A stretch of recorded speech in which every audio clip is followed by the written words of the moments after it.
जिस दिन सोमवार की अष्टमी हो, बहुत तकलीफ है और नहीं हो रहा काम, बहुत दिनों से लगे हो नहीं हो रहा, हरा मूंग ले जाओ। मूंग के दाने तो रहते हैं घर में, केवल 31 मूंग के दाने लेकर जाइए, 31 चावल के दाने लेकर जाइए और 31 ही बेलपत्र लेकर जाइए। जिस दिन सोमवार की अष्टमी हो, कौन से दिन?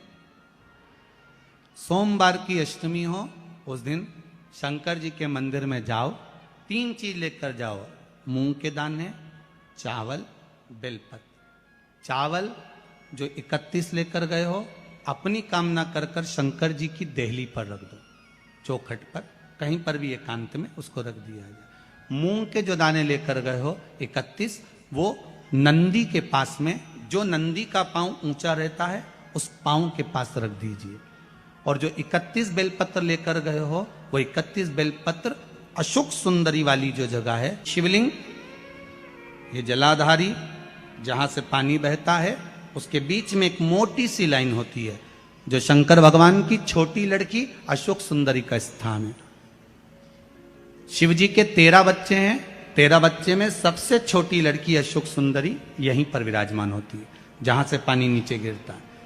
प्रत्येक शिवलिंग के सामने एक मोटी सी लाइन होगी, उस मोटी सी जो लाइन है अशोक सुंदरी, वहां पर जो 31 बेलपत्र लेकर गए हो, अपनी कामना कर कर पीला चंदन, लाल चंदन लगाकर उस पर समर्पित करते जाओ। उसकी डंडी जहां से पानी बहता है उस ओर होना चाहिए। आप निवेदन कर कर देखो, एक सोमवार की अष्टमी पर कर कर देखना, दूसरी सोमवार की अष्टमी आएगी, अपने आप आपका काम हो गया होगा। बाबा से निवेदन तो करो, क्यों भटक रहे? कभी सोमवार का दिन हो, क्योंकि शंकर जी को सोम प्रिय है, सोमवार का दिन चंद्र का वार शिव जी को प्रिय है। बेलपत्री के वृक्ष के नीचे बैठकर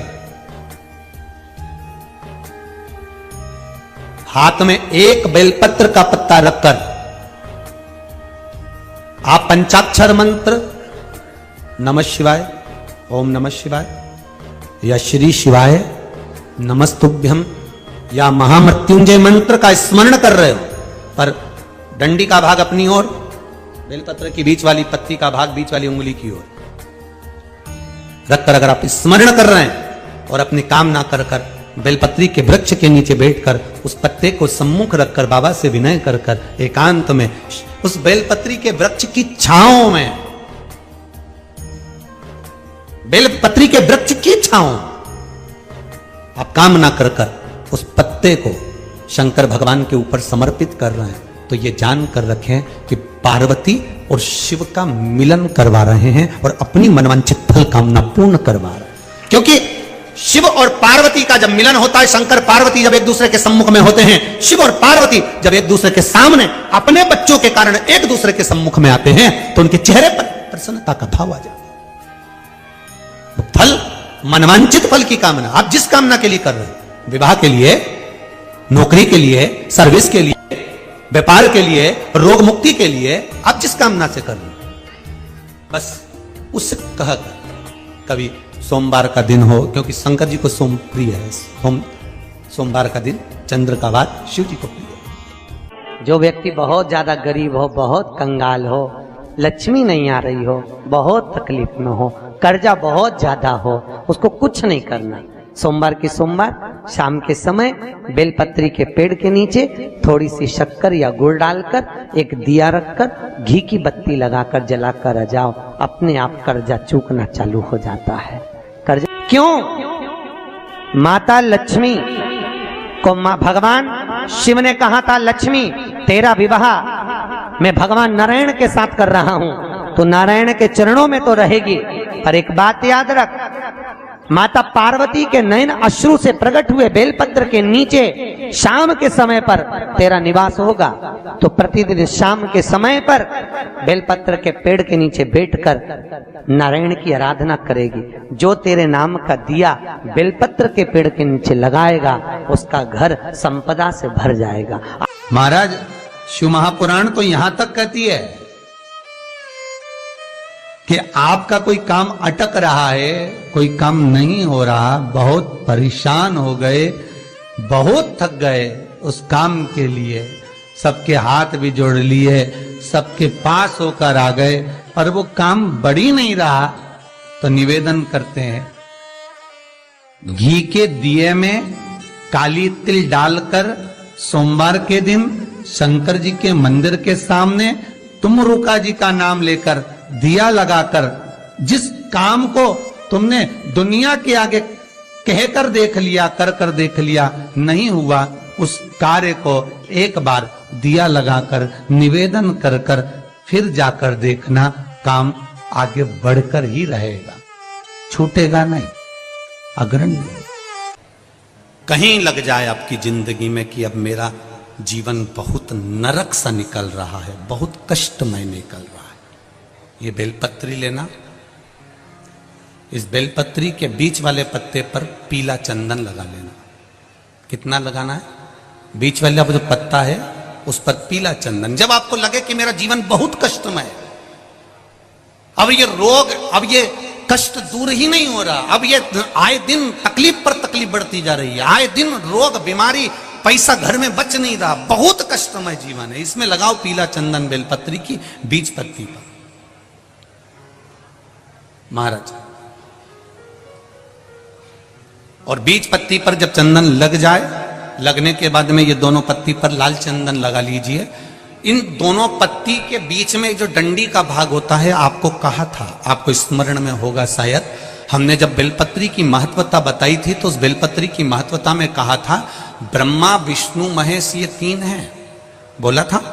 बीच में ये बड़ी पत्ती से लेकर जो दो पत्तियां होती हैं, इनके बीच में जो जगह बचती है, इसमें मां पार्वती के 64 योगनियां, मां पार्वती अपनी पूर्ण सिद्धि के साथ में जितनी भी देवी के स्वरूप हैं, वो माता 64 योगनियां देवी के स्वरूप में यहां पर विराजमान होती हैं। दो पत्ती के नीचे से जो डंडी होती है नीचे तक, ये पूरी डंडी में 33 कोटि देवी देवताओं विराजमान होते हैं इस पूरी डंडी के अंदर। तो ये बीच वाली पत्ती है, ये जो बीच वाली पत्ती का जो भाग होता है, इस पत्ती के भाग में शहद का प्रयोग कर यहां पीला चंदन, लाल चंदन, लाल चंदन, शहद का प्रयोग कर इसी तरह से पकड़कर ये बेलपत्री की जो डंडी है वो अशुक सुंदरी पर जब आप समर्पित करें तो जहां से जल बहता है उस ओर पर इस पत्ती को चढ़ाकर केवल आपके हृदय की बात कहकर देव अधिदेव महादेव से कोई भी शिव जी का मंत्र, पंचाक्षर नमः शिवाय, षडाक्षर ओम नमः शिवाय, श्री शिवाय नमस्तुभ्यम, या महामृत्युंजय मंत्र, जो शिव का मंत्र हो आपके पास में, उसको बोलते हुए देवाधिदेव महादेव को धीरे धीरे जल की धार चढ़ाना प्रारंभ करो। जल की धार जब पूर्ण होने लगे, उसमें थोड़ा जल बचे, तब अशुक सुंदरी पर जो तुमने बेलपत्र चढ़ाई है वहां उस जलधार को चढ़ाएं। ये प्रयोग आपको केवल सोमवार की अष्टमी पढ़ने पर ही करना है। कौन से दिन करेंगे? जम के बोलिए जरा। सोमवार की अष्टमी पढ़ने पर यह प्रयोग करें और जल चढ़ाकर बाबा से विनती कर उसी बेलपत्र को वापस उठाकर कहीं जलाशय में या किसी पेड़ के नीचे विसर्जन कर दें और एक लोटा जल वहां भी चढ़ा दें। बस निवेदन कर आ जाइए, मेरा बाबा 3 माह के अंदर हाथ जरूर पकड़ेगा और आपको दलदल से बाहर निकाल देगा। फिर निवेदन करूंगा, दुनिया में ऐसा कोई समस्या नहीं जिस समस्या का कोई निदान नहीं। हर समस्या का निदान है, पर निदान किसी दूसरे के पास नहीं, निदान केवल मेरे भोले नाथ के पास में है। आपको अगर किसी समस्या का सफल आनंद चाहिए तो शंकर की शरण में जाओ। आपको सीहोर आने की भी जरूरत नहीं है, आपको हमसे मिलने की जरूरत नहीं है, आपको पंडित प्रदीप मिश्रा के पास नहीं आना, आपको किसी बाबा जोगी के पास नहीं जाना, आपको किसी के बेल भभूति लेने नहीं जाना, आपको तो शिव के पास जाना। जो शंकर की वस्तु है उसको स्वीकार करो, बस शंकर की वस्तु को स्वीकारिए।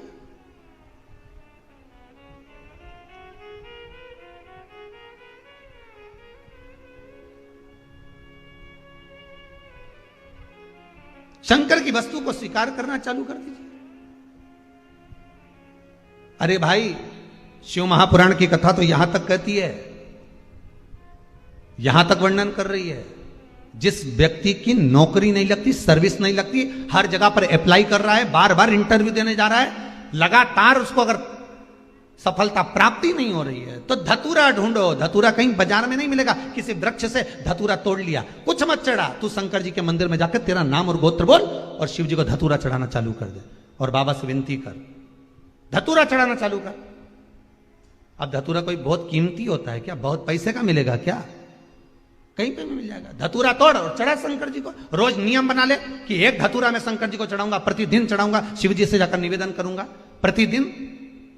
शंकर जी की प्रिय वस्तु में धतूरा, बेलपत्र आदि कादि की तो है, क्या है? चढ़ा रोज एक धतूरा, फिर वही धतूरा जिसकी यहां तू इंटरव्यू देने जा रहा है उसी के सिर पे चढ़ गया। जो तूने शिव जी के चढ़ाया वही धतूरा वहां चढ़ा है, तो क्यों? भोला सब दुख काटो, शिव शंकर जपूं तेरी माला, भोले बाबा जपूं तेरी माला, भोला सब दुख काटो, ओ भोला सब दुख काटो। आप उससे निवेदन करेंगे, प्राप्त होगा। शिव तत्व में जो सुख है वो सुख कहीं नहीं।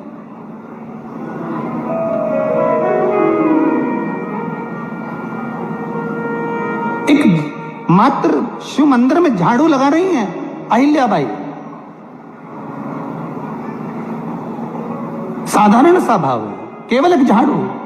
कई लोग कहते हैं महाराज जी आप कहते हो मंदिर में जाके झाड़ू लगाओ, पोछा लगाओ, तो जो हमने मंदिर में रख रखा है स्वीपर आदि कादि जो भी सेवा करने वाला है, काम करने वाला है, वर्कर है, वो कर रहा है, तो हम क्यों करें? अरे भाई एक बात याद रखना, आप सबसे पूछना चाहूंगा, आप लोग कहते हो कि मंदिर की सफाई जो वर्कर रखा है उसे करना चाहिए, मंदिर की सफाई जो पुजारी रखा है उसको करना चाहिए। मैं आपसे पूछना चाहता हूं कि आपके घर में जो तिजोरी है दिवाली पे उसकी सफाई कौन करता है? नौकर करता है? अरे बोलते तो जाओ। नौकर करेगा? नहीं। वर्कर करेगा? नहीं। स्वीपर करेगा? नहीं।